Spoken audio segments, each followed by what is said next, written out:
দুই যুগ পর সিরিয়ায় আসাদ সরকারের পতন, ক্ষমতাসীন প্রধানমন্ত্রীর সাথে হাত মিলিয়েই নতুন অধ্যায়ের সূচনা করতে চায় বিদ্রোহীরা, সাধারণ মানুষের উল্লাস।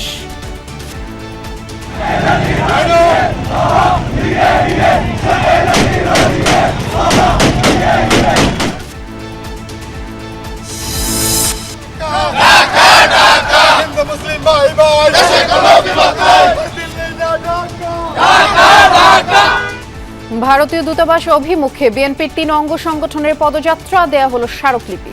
বাংলাদেশকে অস্থিতিশীল করার অপচেষ্টা ভালোভাবে নিচ্ছে না জনগণ।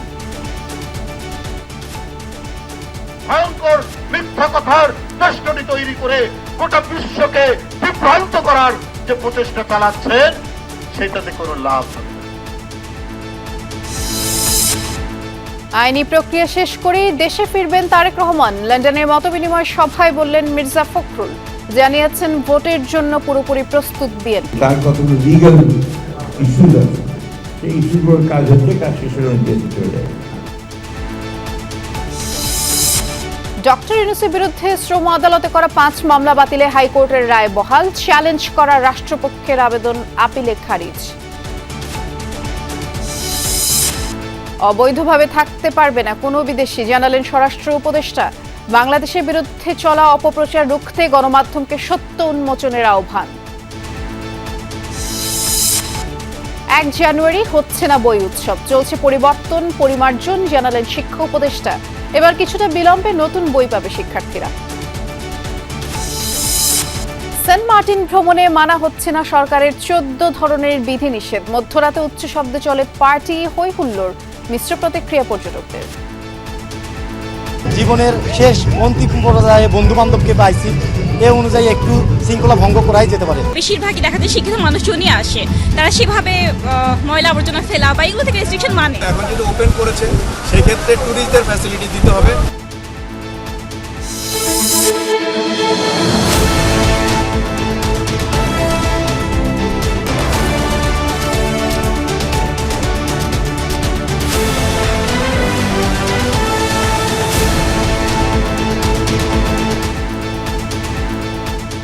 শুভেচ্ছা, দুপুরে বাংলাদেশের সবাইকে আমন্ত্রণ জানাচ্ছি। নুসরাত বৃষ্টির সাথে আছি, শিরোনামগুলো শুনছিলেন। বাহ, দেখেছো কি উজ্জ্বল আলো? ঠিক তোমার মতো। ক্লিক এলইডি, সবচেয়ে বেশি উজ্জ্বল আলো। সিরিয়ার রাজধানীর দখল নিল বিদ্রোহী গোষ্ঠী এইচটিএস। আনুষ্ঠানিক ঘোষণা দেওয়ার আগেই বিমানে দামেস্ক ছেড়ে পালিয়েছেন প্রেসিডেন্ট বাশার আল আসাদ। রোববার ভোরে সিরিয়ার রাজধানীতেই ঢুকে পড়ে যোদ্ধারা। কিছু এলাকায় গোলাগুলির আওয়াজ শোনা গেলেও বেশিরভাগ স্থানে বিনা বাধা এগিয়েছে যোদ্ধারা। আর দখলে নিয়েছে বিমানবন্দর, রাষ্ট্রীয় টেলিভিশন এবং রেডিও সহ গুরুত্বপূর্ণ সব স্থাপনা। এর আগে রাজধানী ঘিরে থাকা কয়েকটি উপশহরের নিয়ন্ত্রণও নেয় তারা। কুখ্যাত সদনায়া কারাগার থেকে হাজার হাজার কয়েদিকে মুক্ত করেছে বিদ্রোহীরা।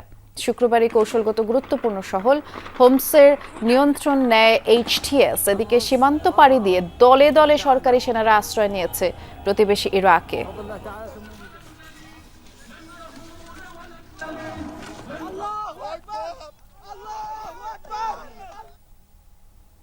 সিরিয়ায় নতুন যুগের সূচনা হয়েছে। রাজধানী দামেস্ক দখলের পর এই ঘোষণা দিল বিদ্রোহীরা। এক বিবৃতিতে বিদ্রোহীরা দাবি করে, সিরিয়ায় আসাদের পতনের মধ্য দিয়েই অন্ধকার অধ্যায়ের শেষ হলো। এ সময় প্রেসিডেন্টের পালানোর বিষয়টিও তারা নিশ্চিত করে। জানায়, বাশার সরকারের প্রধানমন্ত্রীর অধীনেই চলবে প্রশাসনিক কার্যক্রম। বিদ্রোহীদের দাবি, কারো উপর কোনো প্রতিশোধ নেওয়া হবে না। যারা আসাদের শাসনামলে বাস্তুচ্যুত হয়েছিলেন তাদের নিজ বাড়িতে ফেরার আহ্বানও জানিয়েছে বিদ্রোহীরা। আর যোদ্ধাদের বেসামরিক স্থাপনা থেকে দূরে থাকার নির্দেশ দিয়েছে বিদ্রোহী গোষ্ঠী এইচটিএস প্রধান। পাশাপাশি উদযাপন নিয়ে বাড়াবাড়ি না করারও নির্দেশ দেন।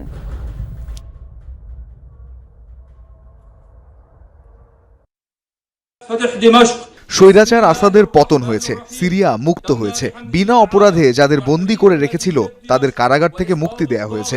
মুজাহিদ ভাই বোনদের অনুরোধ করব, দেশের সম্পদের রক্ষণাবেক্ষণ করুন। আল্লাহ সিরিয়ার সহায় হন।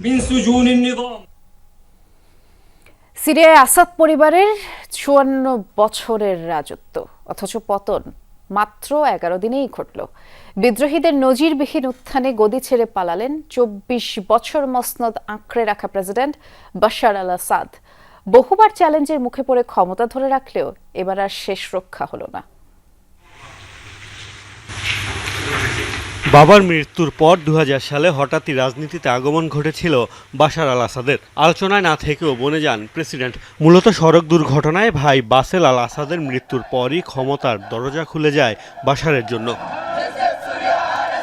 প্রেসিডেন্টের দায়িত্ব নেয়ার আগে নানা সংস্কারের বার্তা দিয়ে প্রশংসিত হয়েছিলেন, অর্জন করেছিলেন পশ্চিমাদের আস্থাও, যদিও তার শাসনামলে সংস্কারের তেমন দেখা মেলেনি। বলা হয় বাবার নীতিতেই সিরিয়া শাসন করেছেন এই নেতা। ক্ষমতা আঁকড়ে ধরে রাখতে নানা বিতর্কিত কর্মকাণ্ডের অভিযোগও রয়েছে তার বিরুদ্ধে। গৃহযুদ্ধে বিদ্রোহীদের সাথে লড়াইয়ের জেরে হাজার হাজার মানুষের প্রাণহানির জন্য সমালোচিত এই প্রেসিডেন্ট। দুই যুগের শাসনামলে বেশ কয়েকবারই নড়বড়ে হয়েছে গদি। 2011 সালে আরব বসন্তের জেরে পতন ঘটেছিল তিউনিসিয়া, মিশর ও লিবিয়ার শাসকদের। আঁচ লাগে ইয়েমেন, বাহরাইন ও সিরিয়াতেও। গণবিক্ষোভের মুখে পড়লেও শেষ পর্যন্ত টিকে যান প্রেসিডেন্ট বাশার। বলা হয় ইরান, রাশিয়া ও হিজবুল্লাহ সহযোগিতায় আন্দোলন দমন করেছিলেন তিনি। আসাদের গদি টিকে গেলেও বিভিন্ন গোষ্ঠীর বিদ্রোহে গৃহযুদ্ধ শুরু হয় সিরিয়ায়। সরকার দেশটির বড় অংশে নিয়ন্ত্রণ হারায়। এক পর্যায়ে আইএসের উত্থানে আরও অস্থির হয়ে পড়ে সিরিয়া। এক এক বিদ্রোহী গোষ্ঠীকে সমর্থন দিয়ে সিরিয়ার সংঘাতে জড়িয়ে পড়ে যুক্তরাষ্ট্র, তুরস্ক সহ বিদেশি শক্তিরা। এখনও উত্তরাঞ্চলের অনেক জায়গা রয়েছে মার্কিনীদের নিয়ন্ত্রণে। একাধিক ঘাঁটি আছে তুরস্কের। নিয়মিত সিরিয়ার ভূখণ্ডে হামলা চালায় ইসরায়েলও। এরপরও রাজধানীকে কেন্দ্র করে শাসন ক্ষমতা ধরে রেখেছিলেন বাশার আল আসাদ। তবে এবার আর শেষ রক্ষা হয়নি। মাত্র 11 দিনের অভিযানে একের পর এক গুরুত্বপূর্ণ শহর দখল করেছে বিদ্রোহীরা। প্রায় বিনা বাধায় ঢুকে পড়েছে দামেস্কেও। রহস্যময় কারণে রাজধানীতে কোনো প্রতিরোধী গড়তে পারেনি সিরিয়ার সামরিক বাহিনী। এমন পরিস্থিতিতে সাম্রাজ্য ছেড়েই পালাতে বাধ্য হলেন বাশার। এর আগে 1971 সিংহাসনে যাওয়ার পর 2000 সালে মৃত্যুর আগ পর্যন্ত ক্ষমতা ধরে রেখেছিলেন বাশারের বাবা হাফিজ আল আসাদ। এরপর গত 2 যুগ ধরে সিরিয়ার একচ্ছত্র অধিপতি ছিলেন বাশার আল আসাদ। মোস্তফা মাহমুদ, যমুনা নিউজ। বিদ্রোহী গোষ্ঠী এইচটিএস দামেস্কের নিয়ন্ত্রণ নেয়ার পর উল্লাসে মেতে ওঠেন স্থানীয়রা। রাজধানীর প্রাণকেন্দ্রে জড়ো হয় শত শত মানুষ। স্লোগানে মুখরিত হয় চারপাশ। কেউ আবার আবেগ আপ্লুত হয়ে পড়েন। ভেঙে ফেলা হয় বাশারের পিতা হাফেজ আল আসাদের প্রতিকৃতি। এরই মধ্যে সামাজিক মাধ্যমে ভাইরাল সিরীয়দের উচ্ছ্বাসের সেই ভিডিও। ক্ষমতাচ্যুত প্রেসিডেন্ট বাশার আল আসাদের শাসনামলে নিজ দেশে বাস্তুচ্যুত হয়েছেন লাখ লাখ মানুষ। রাজনৈতিক কারণে জেল খেটেছেন বহু মানুষ। আর জাতিসংঘের শরণার্থী বিষয়ক সংস্থা UNHCR এর তথ্য মতে 13 বছরে ঘর ছাড়তে বাধ্য হয়েছেন 66 লাখ মানুষ। সিরিয়ার রাজধানী দামেস্ক দখলের পর প্রেসিডেন্ট বাশার আল আসাদের বাসভবনে ঢুকে পড়েছে বিদ্রোহীরা। আর এ সময় প্রেসিডেন্টের বাসভবনের ভেতরে উল্লাস করতে দেখা যায় বিদ্রোহীদের এবং সামাজিক যোগাযোগ মাধ্যমে বাসভবনে প্রবেশের সেই ভিডিও ছড়িয়ে পড়েছে, যা ইতিমধ্যে আপনারা স্ক্রিনে দেখতে পাচ্ছেন। তবে সে সময় ভবনের ভেতরে প্রেসিডেন্টের পরিবারের কোনো সদস্য ছিল না। এর আগেই বিদ্রোহী গোষ্ঠী হায়াত তাহরির আল শাম দামেস্কে প্রবেশের পর দেশ ছেড়ে পালান প্রেসিডেন্ট বাশার আল আসাদ। তবে তার গন্তব্য এখনো স্পষ্ট নয়।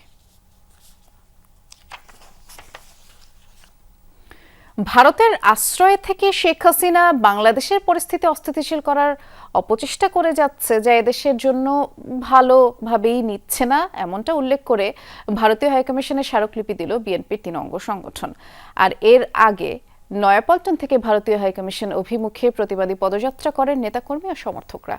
রামপুরা ব্রিজের কাছে পদযাত্রাটি আটকে দেয় পুলিশ। পরে তাদের প্রতিনিধি দল ঢাকায় ভারতীয় হাইকমিশনে স্মারকলিপি দেয়। সকালে নয়াপল্টন কেন্দ্রীয় কার্যালয়ের সামনে থেকে পদযাত্রা শুরু হয়। জাতীয়তাবাদী যুবদল, স্বেচ্ছাসেবক দল, ছাত্র দলের যৌথ উদ্যোগে এই কর্মসূচি শুরু হয়। 9:30 থেকেই হাজার হাজার নেতাকর্মী খণ্ড খণ্ড মিছিল নিয়ে নয়াপল্টনে জড়ো হতে শুরু করেন। বিভিন্ন স্লোগানে রাজপথ মুখরিত হয়। হাতে ফেস্টুন, জাতীয় পতাকা, দলীয় পতাকা নিয়ে সবাই অংশ নেন। পদযাত্রা শুরুতে বিএনপির সিনিয়র যুগ্ম মহাসচিব রুহুল কবির রিজভী বলেছেন, ভয়ঙ্কর সাম্প্রদায়িক দেশ ভারত, ঘৃণা, প্রতিহিংসার রাজনীতিতেই তারা বিশ্বাসী। বাংলাদেশের সীমান্তে ভারতীয় বাহিনীর গুলিবর্ষণ করে যে হত্যা করছে তার তীব্র নিন্দা জানাই। প্রত্যেকটি অপপ্রয়াস, ভারতের অপপ্রয়াসকে আমরা তীব্র নিন্দা জানাই। ভারতীয় যে একপেশে মিডিয়া উস্কানিমূলক বক্তব্য দিচ্ছে, বিশেষ করে সাম্প্রদায়িক সম্প্রীতি বিনষ্ট করার জন্য তারা চেষ্টা করছে। এগুলো যাতে ভবিষ্যতে বন্ধ হয়, এরকম উস্কানিমূলক বক্তব্য যাতে আর না দেয়। বাংলাদেশের মানুষের প্রতিবাদটি আমরা এই আজকের এই পদযাত্রা এবং স্মারকলিপির মাধ্যমে ভারতীয় সরকারকে আমরা জানাতে সচেষ্ট হয়েছি। বরিশাল ও রংপুরে চলছে বিএনপির রাষ্ট্র কাঠামো মেরামতের ৩১ দফা নিয়ে বিভাগীয় কর্মশালা। আর এতে ভার্চুয়ালি যোগ দেবেন ভারপ্রাপ্ত চেয়ারম্যান তারেক রহমান। বরিশাল জেলা শিল্পকলা একাডেমি মিলনায়তনে আয়োজিত কর্মশালার উদ্বোধন করেন বিএনপির স্থায়ী কমিটির সদস্য সালিমা রহমান। দলে অনুপ্রবেশকারী ঠেকাতে নেতাকর্মীদের সতর্ক থাকার আহ্বান জানিয়ে তিনি বললেন, দেশ নিয়ে নানামুখী ষড়যন্ত্র চলছে। বিকেল ৫টা পর্যন্ত কর্মশালা চলবে।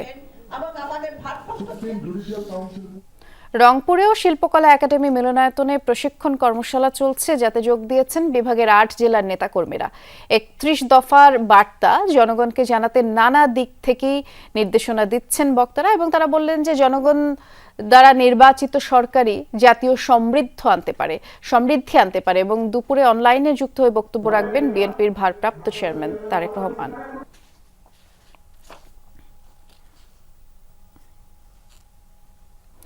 আইনি প্রক্রিয়া শেষ করেই দেশে ফিরবেন তারেক রহমান। লন্ডনে সাংবাদিকদের সাথে মতবিনিময়ে একথা জানালেন বিএনপি মহাসচিব মির্জা ফখরুল ইসলাম আলমগীর। আল্লাহ ছাড়া কেউ বিএনপিকে মাইনাস করতে পারবে না, এমন মন্তব্যও করেন তিনি। পূর্ব লন্ডনের রিজেন্স হলে সাংবাদিকদের সাথে বিএনপি মহাসচিব মির্জা ফখরুল ইসলাম আলমগীরের মতবিনিময়। তারেক রহমানের দেশে ফেরা, নির্বাচন, ভারতের সাথে কূটনীতি সহ সমসাময়িক নানা ইস্যুতে বিভিন্ন প্রশ্নের জবাব দেন তিনি।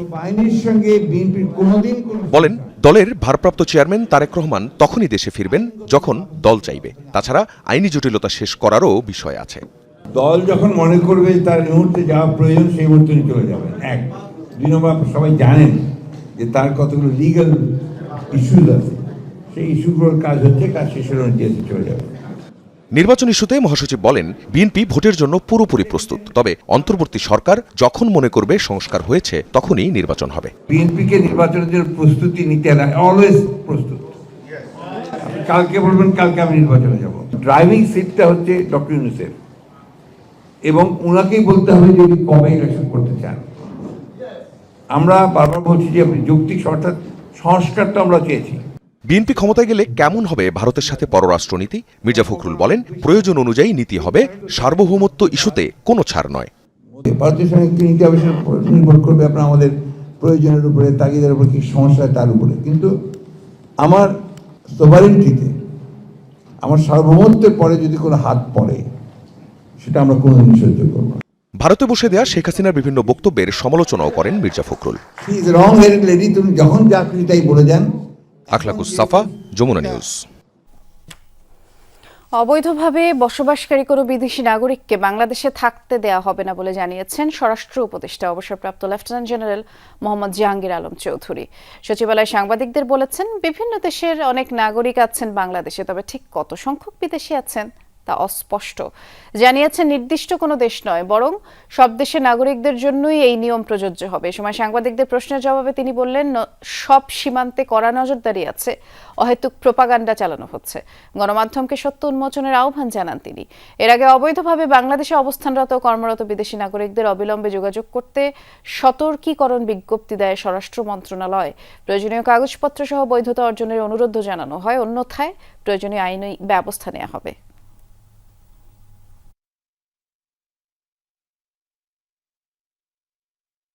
কোন বিদেশি অবৈধভাবে বাংলাদেশে থাকতে দেওয়া হবে না। এই কতজন আছে এই স্ট্যাটিস্টিক্সটা আমাদের কাছে এখনো নাই। অনেক দেশেরই আছে, আমি কোন দেশের নাম মেনশন করতে চাচ্ছি না, বাট কোন দেশেরই আমরা এই অবৈধ নাগরিককে বাংলাদেশে থাকতে দিব না। চাকরি বাকরি করে না, আমার কিছু সঞ্চয় তো অবশ্যই দরকার। আমাদের দেশে একটা প্রচলন আছে, বছরের প্রথমে একটা বাচ্চাদের জন্য একটা বড় অ্যামাউন্ট লাগে। ঠিক করলাম যে আমরা একটা ডিপিএস খুলি, মানে আরাম হবে যে টাকাটা জোগাড় হয়ে গেছে। এবং বিকাশে এটা খোলার কারণ হচ্ছে কি, বেশি হ্যাজেল নাই, বাসায় বসেই সব করা যাচ্ছে। আমি যে টাকাটা তুলছি, সেক্ষেত্রেও দেখা গেছে যে আমার ওরা কোনো চার্জ নেয়নি। বিকাশ মানে সহজ, সবকিছু সহজ। বিকাশ অ্যাপে ডিপিএস, টাকা জমায় সারা দেশ। সাম্প্রতিক সংকটে ভারত বাংলাদেশের দ্বিপাক্ষিক ব্যবসা ক্ষতিগ্রস্ত হচ্ছে বলে জানিয়েছেন পররাষ্ট্র উপদেষ্টা তৌহিদ হোসেন। দুই দেশই আক্রান্ত হচ্ছে। দুপুরে প্রেস ক্লাবে আয়োজিত সার্ক নিয়ে এই সেমিনারে কথা বলেছেন তিনি। আর 5 আগস্টের পরে বাংলাদেশ ভারত সম্পর্কে যেই গুণগত পরিবর্তন হয়েছে তা মেনে নিয়েই সম্পর্ক এগিয়ে নিয়ে যাওয়ার আহ্বান জানান পররাষ্ট্র উপদেষ্টা। আগামীকালের পররাষ্ট্র সচিব পর্যায়ের বৈঠক ফলপ্রসূ হবে বলেও তার আশা। আর প্রধান উপদেষ্টা সার্ককে শক্তিশালী সংগঠন হিসেবে দেখতে চান বলেও জানান উপদেষ্টা। বলেছেন, সার্কের শুরুতে সামিট হলেও অগ্রগতি হয়েছে কম, রাষ্ট্র বা সরকার প্রধানদের মধ্যে দেখা সাক্ষাৎ হচ্ছে না, সার্কের মাধ্যমে সেটা করা যেতে পারে বলে মনে করেন উপদেষ্টা। স্বাভাবিকভাবে একটা পজিটিভ একটা অ্যাটিটিউড কিন্তু মানুষের মাঝে আছে, সেটা রাজনৈতিক নেতৃত্বের উপর দায়িত্ব হচ্ছে এটাকে এগিয়ে নেওয়া। সেটা আমরা আশা করব যে তারা নেবেন। শুরু হোক একটা সচিব পর্যায়ের বৈঠক দিয়ে, যেটা কিন্তু গত 10 বছরে হয়নি, এবং তারপরে আমরা দেখি যে এটা কীভাবে উত্তরোত্তর উপরের পর্যায়ে নিয়ে গিয়ে আমরা সামিটে পৌঁছতে পারি। নোবেলজয়ী অর্থনীতিবিদ এবং অন্তর্বর্তী সরকারের প্রধান উপদেষ্টা ডক্টর মোহাম্মদ ইউনূসের বিরুদ্ধে ঢাকার শ্রম আদালতে করা 5 মামলা বাতিলে হাইকোর্টের রায় বহাল রেখেছেন আপিল বিভাগ। জ্যেষ্ঠ বিচারপতি মোহাম্মদ আশফাকুল ইসলামের নেতৃত্বে আপিল বিভাগ রাষ্ট্রপক্ষের আবেদন খারিজ করে দেন।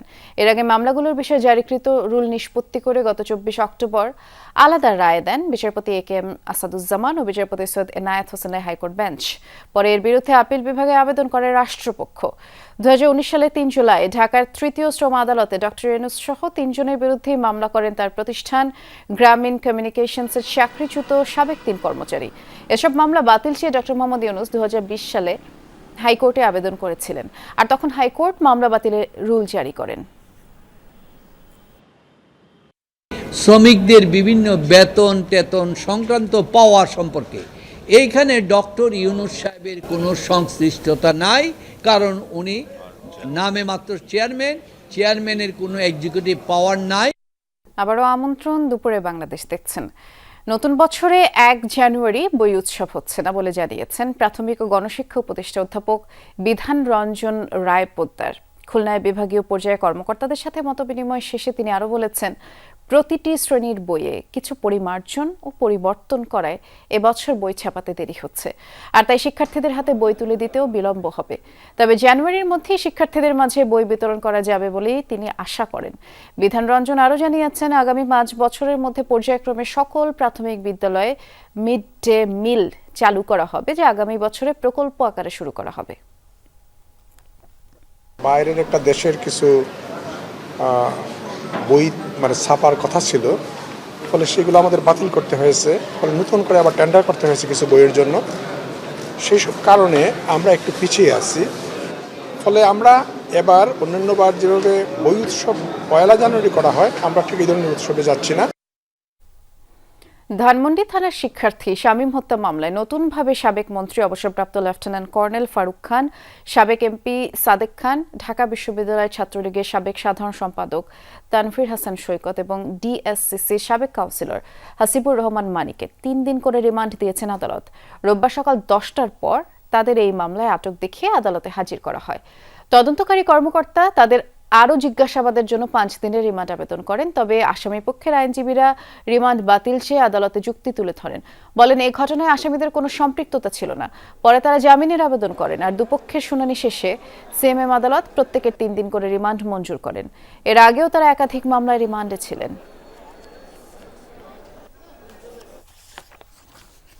অর্থনৈতিক শ্বেতপত্রে উঠে এসেছে আর্থিক খাতে লুটপাটের চালচিত্র। তবে দোষীদের শনাক্ত এবং তাদের বিচার কিভাবে সম্ভব তা নিয়ে কোনো দিক নির্দেশনা নেই। কমিটির সদস্যরা বলছেন, শ্বেতপত্রে দুর্নীতির প্রক্রিয়া তুলে ধরা হয়েছে, সূত্র ধরে অপরাধী চিহ্নিত করবে সরকারের বিভিন্ন সংস্থা।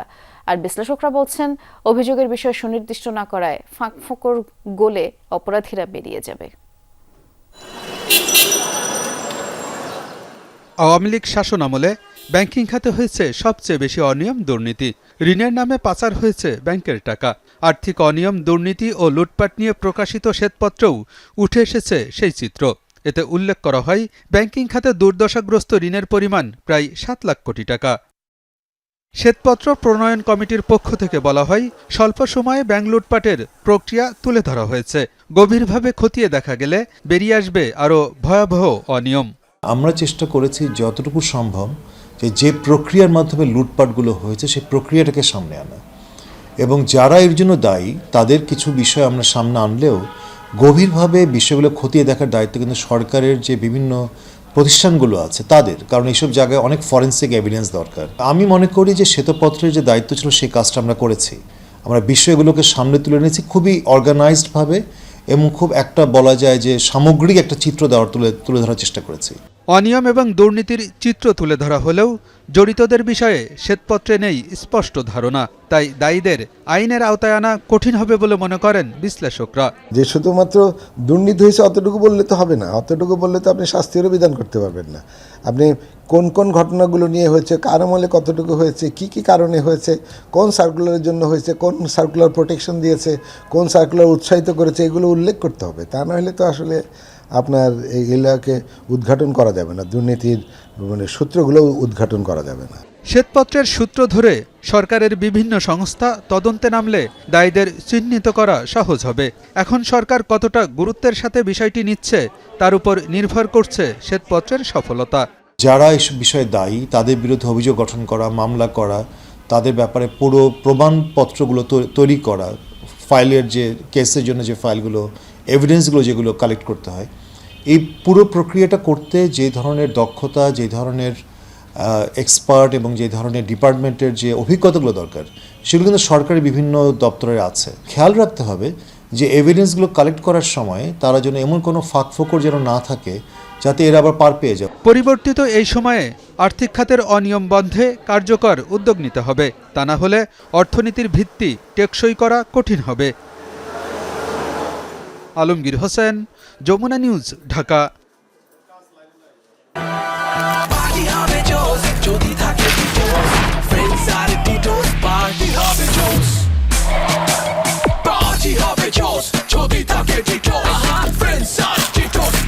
Amazing Chef পাপরিকা আর মেক্সিকান মশলার মাইন্ড ব্লাস্টিং ফ্লেভারে টিটোস পার্টি হবে জোস যদি থাকে টিটোস। যারা রাজধানীর রাস্তায় অহরহ হর্ন বাজিয়ে যাচ্ছেন তারা আসলে কতটা সচেতন? নিজের ক্ষতি তো করছেনই, এর পাশাপাশি অন্য মানুষেরও ক্ষতি করছেন, এবং এ নিয়ে আমরা একটি প্রতিবেদনও তৈরি করেছি। সেটি দেখাবার আগে একটি খবর আছে, সেটি জানাতে চাই। দেশের অনেক বড় বড় অবকাঠামো নির্মাণে মিলিটারি ইঞ্জিনিয়ার সার্ভিসেস MES এর যেই সুনাম তা অক্ষুণ্ণ রাখতে সংশ্লিষ্টদের তাগিদ দিয়েছেন সেনাবাহিনী প্রধান জেনারেল ওয়াকারুজ্জামান। সকালে রাজধানীর MES কনভেনশন হলে মিলিটারি ইঞ্জিনিয়ার সার্ভিসেস বার্ষিক সম্মেলন 2024-এ প্রধান অতিথির বক্তব্যে তাগিদ দেন তিনি। বলেছেন, শুধু নির্মাণ নয়, পরবর্তী নানা সেবা আন্তরিকভাবে দেয় MES। সবার প্রত্যাশা পূরণে মান নিশ্চিত করতে সংশ্লিষ্টদের কাজের ধারা অব্যাহত থাকবে বলে প্রত্যাশা সেনাপ্রধানের। ইঞ্জিনিয়ারিং সংশ্লিষ্ট বিষয় চুক্তিভিত্তিক, অস্থায়ী ভিত্তিতে অনেকেই কাজ করেন, তাদের সুযোগ সুবিধা বৃদ্ধির জন্য কাজ চলছে বলেও জানান জেনারেল ওয়াকারুজ্জামান। প্রতিনিয়ত MES এর সদস্যরা কষ্ট করে যাচ্ছে, দিন রাত কষ্ট করে যাচ্ছে এবং এই কনস্ট্রাকশন গুলো, এই কাজগুলো করে যাচ্ছে। খালি কনস্ট্রাকশনই না, এগুলো মেইনটেনেন্স, সেটার জন্য তারা রেসপন্সিবল এবং এই কাজগুলো করে যাচ্ছে। এই জন্য আপনারা সাধুবাদ পাওয়ার যোগ্য। প্রবাল দ্বীপ সেন্ট মার্টিন ভ্রমণে 14 ধরনের সরকারি বিধিনিষেধ মানা হচ্ছে না। মধ্যরাতে উচ্চ শব্দে চলছে পার্টি আর হই হুল্লোড়, এতে পরিবেশ বিপর্যয় আর শব্দ দূষণের শঙ্কা দেখা দিয়েছে। নিষেধাজ্ঞা নিয়ে মিশ্র প্রতিক্রিয়া জানিয়েছে পর্যটকরা। সেন্ট মার্টিন থেকে আরো জানাচ্ছেন সহকর্মী আরিফুর রহমান সবুজ, ছবি তুলেছেন আরেক সহকর্মী জিহাদ ইসলাম।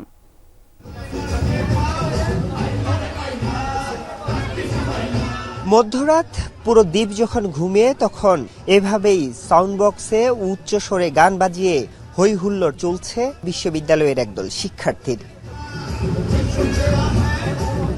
রাতের সৈকতে জনসমাগম কিংবা হইচইয়ের বিধিনিষেধের বিষয়ে জানা আছে এই শিক্ষার্থীদের সবারই, কিন্তু কে শোনে কার কথা? আমরা মানুষ নিষিদ্ধের প্রতি টান থাকে, আমরা কতটা মনে করতেছি না হই হুল্লোড় আমরা এখানে করে ফেলতেছি, হয়তোবা একটা আদেশ অমান্য করতেছি, কিন্তু জীবনের শেষ অন্তিম পর্যায়ে বন্ধু বান্ধবকে পাইছি, এ অনুযায়ী একটু শৃঙ্খলা ভঙ্গ করাই যেতে পারে। পরিবেশ উপদেষ্টা সেন্ট মার্টিন নিয়ে পরিবেশের অনেক কনসার্ন দেখাচ্ছেন, তো সেই ক্ষেত্রে আমরা পরিবেশটা যেন রক্ষা করতে পারি, কোনো দূষণ না করি, সেজন্য আমরা হই হুল্লোড় যা করে রিসোর্টের মধ্যে করছি। বিধিনিষেধ তো অবশ্যই অনেক বেশি মানার চেষ্টা করতেছে সবাই, আর যেহেতু অনেক একটা লম্বা সময় গ্যাপ ছিল, অফ ছিল, তো আসার পর দেখতেছি সবকিছু অনেক বেশি পরিষ্কার পরিচ্ছন্ন, তো এসে সত্যি অনেক বেশি ভালো লাগতেছে। বেশিরভাগই দেখা যায় শিক্ষিত মানুষজন নিয়ে আসে, তারা সেভাবে ময়লা আবর্জনা ফেলা বা এগুলো থেকে রেস্ট্রিকশন মানে, তো অতটা বিধিনিষেধের দরকার নাই। আর দেখা যাচ্ছে এখানে অফ রাখলে মানে অনেক অসুবিধা হচ্ছে এখানকার লোকজনের জন্য। সরকারের জারি করা 14 ধরনের বিধিনিষেধের মধ্যে অন্যতম রাতে আগুন জ্বালিয়ে করা যাবে না বারবিকিউয়ের আয়োজন, কিন্তু কটেজ রিসোর্টগুলোতে অবাধে চলছে তাও। এরকম যারা শিক্ষা সফরে কিংবা বন্ধু বান্ধব সহ সেন্ট মার্টিনে আসছেন, বড় পরিসরে কিংবা সৈকতের মধ্যে সম্ভব না হলেও রিসোর্টের মধ্যে আয়োজন হচ্ছে এরকম গান বাজনা কিংবা বারবিকিউ পার্টির। নানা প্রতিবন্ধকতার কারণে এসবে তেমন নজরদারিও নেই প্রশাসনের। এমন হই হুল্লায় রাত পেরিয়ে ভোর, দ্বীপের সূর্য যেন হাতছানি দিয়ে ডাক দিয়ে যায় সৌন্দর্য পিপাসুদের। প্রশ্ন হচ্ছে, যে সেন্ট মার্টিন তার অপার সৌন্দর্যের ডালি সাজিয়ে অপেক্ষা করে পর্যটকদের জন্য, তা রক্ষায় কতটা সচেতন তারা? এমনকি নিষেধাজ্ঞা সত্ত্বেও সংকটাপন্ন ছেড়া দ্বীপেও দাপিয়ে বেড়াচ্ছেন শত শত ভ্রমণ পিপাসু। এখানে অনেক গাছ দেখতে পাচ্ছি, যে বীজগুলো আগে দেখে আসছি কোথাও গাছ দেখি নাই সেভাবে। এখানে এত সবুজ নীল মনে লটস অফ কালার এখানে মিশে আছে। যদি আপনি ইনিশিয়েটিভ না নিয়ে আপনি ট্রলারদের ধরেন অথবা আমাদেরকে যদি হ্যারাস করেন, এটা ঠিক না। যদি নিষিদ্ধ থাকে দ্যাট ইজ নিষিদ্ধ। এতদিন নিষিদ্ধ ছিল, আমরা কিন্তু আসি নাই, কিন্তু এখন যদি ওপেন করেছে সেই ক্ষেত্রে ট্যুরিস্টদের ফ্যাসিলিটি দিতে হবে। তবে পর্যটক কিছুটা কম থাকায় আর প্লাস্টিক পলিথিন একেবারে নিষিদ্ধ হওয়ায় এবার আগের চেয়ে বেশ পরিচ্ছন্ন দ্বীপের চারপাশে সৈকত। Arifur Rahman Sabuj, Jamuna news, Saint Martin, Cox's Bazar. ন্যায় বিচারের মূল্যবোধকে নষ্ট করেছে বিগত সরকার, ধ্বংসস্তূপ তৈরি হয়েছে।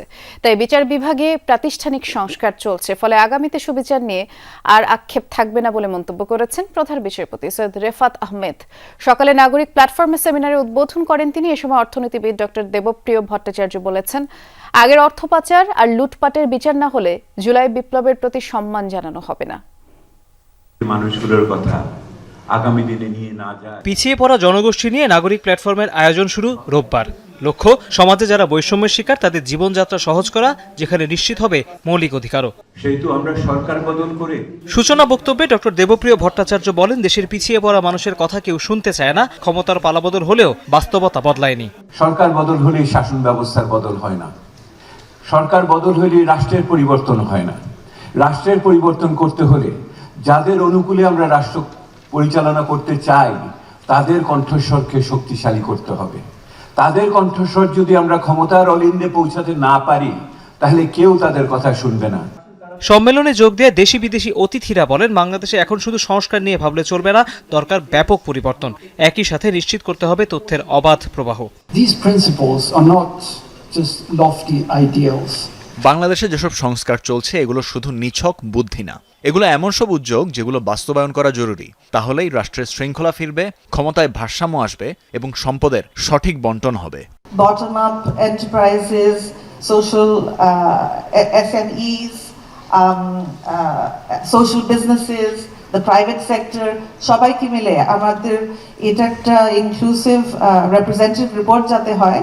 I'm looking forward to working with the Citizens Platform of SDGs. মূল বক্তব্যে প্রধান বিচারপতি বলেন, বিগত সময়ে সততার বদলে সঠতা, ন্যায় বিচার চেয়ে অন্যায়, আশ্রয়ের পরিবর্তে নির্যাতন পেয়েছে দেশের মানুষ। এখান থেকে ঘুরে দাঁড়ানো জরুরি। বিগত বছরগুলোতে বিচার প্রক্রিয়ায় আমাদের বিচারবোধ ও ন্যায় বিচারের মূল্যবোধকে বিনষ্ট ও বিকৃত করা হয়েছে।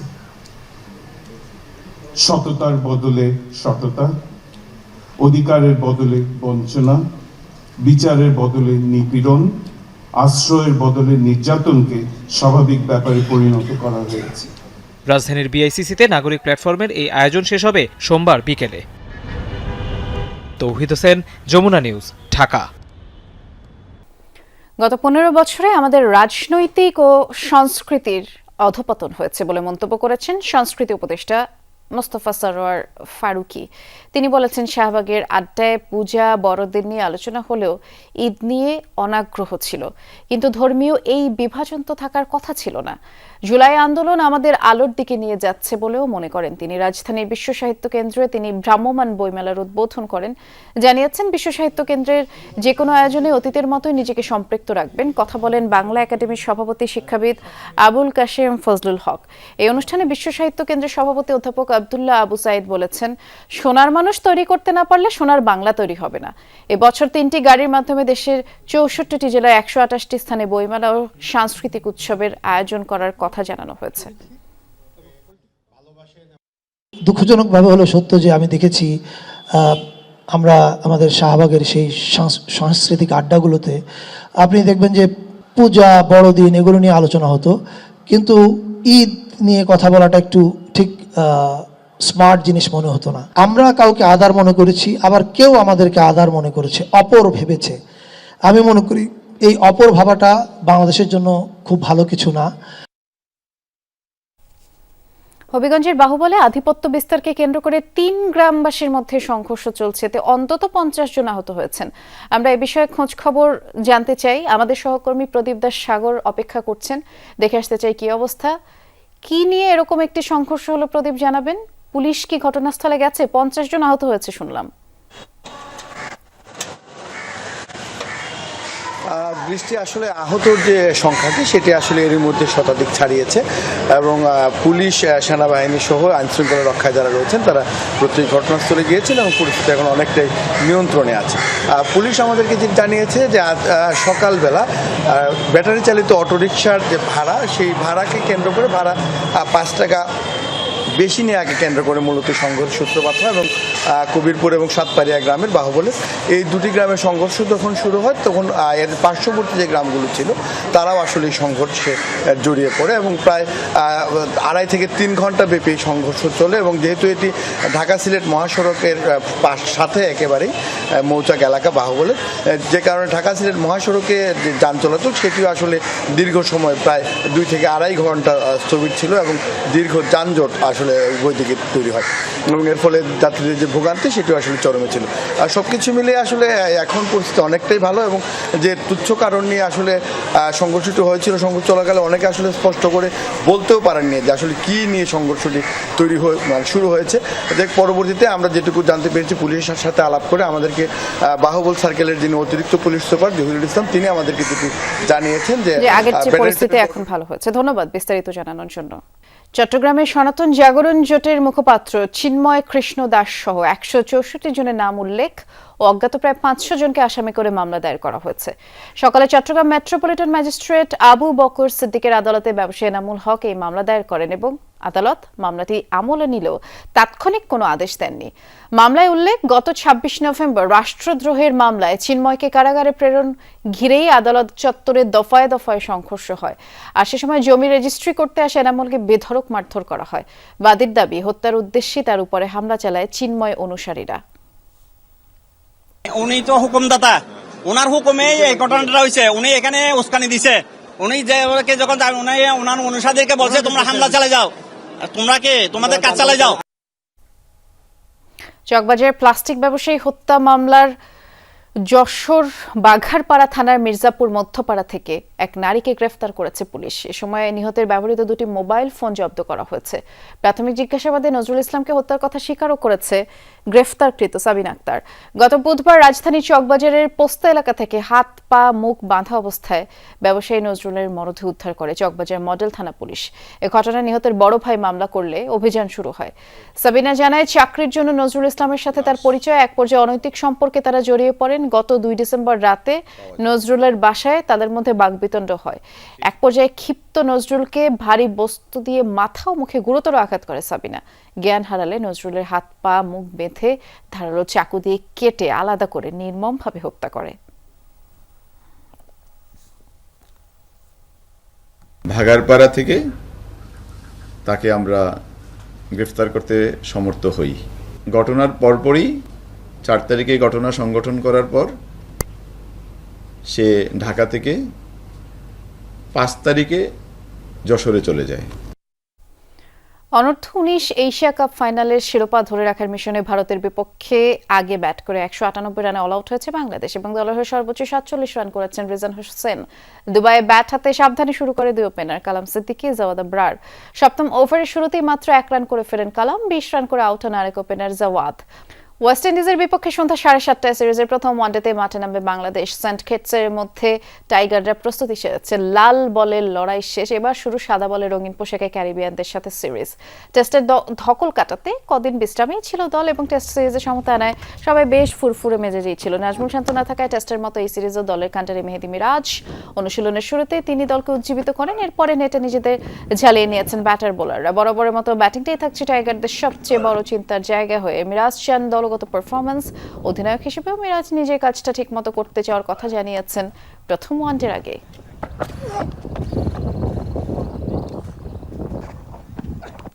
এ ছিল দুপুরে বাংলাদেশের আয়োজনে, সাথে থাকার জন্য ধন্যবাদ।